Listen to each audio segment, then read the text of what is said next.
সাংবাদিকের ঘরে চোরের হানা তছনছ। 21শে জানুয়ারি ঘরে কেউ না থাকার সুযোগেই নিশি কুটুম্বরা হাত সাফাই করল সাংবাদিকের আবাস, নিয়ে গেল 5 ভরির মতো সোনার গহনা।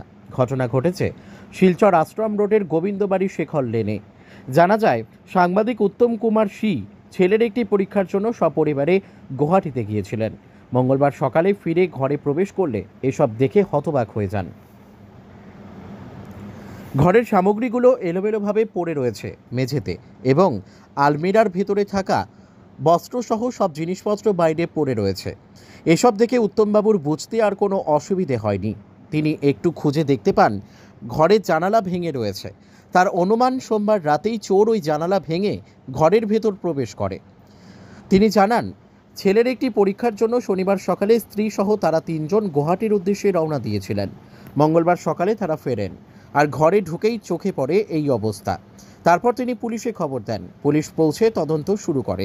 তিনি এও জানান, 500 টাকার একটি নোট করে রেখে গিয়েছিলেন চোর, সেটা নেয়নি, শুধু স্ত্রীর সোনার অলংকার সহ কিছু সামগ্রী নিয়ে যায়।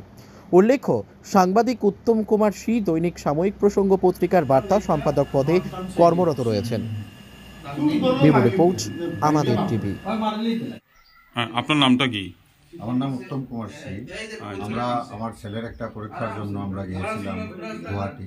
আজ সকালবেলা আসার পর ঘরে ঢোকার পর দেখি ঘরের জানলা ভেঙে ঘর একদম তছনছ অবস্থায় আছে। সব চুরি করে নিয়ে গেছে। অনেক সোনার গয়না, আংটি, গলার কানের ইত্যাদি সব কিছুই নেই, সোনার কিছুই নেই। বাকি ইমিটেশন বা অন্যান্য জিনিসপত্র সব সেম করে রয়েছে। আমরা তো হতাশ এই অবস্থা দেখে। এখন পুলিশ এসছে, দেখা যাক কী হয়।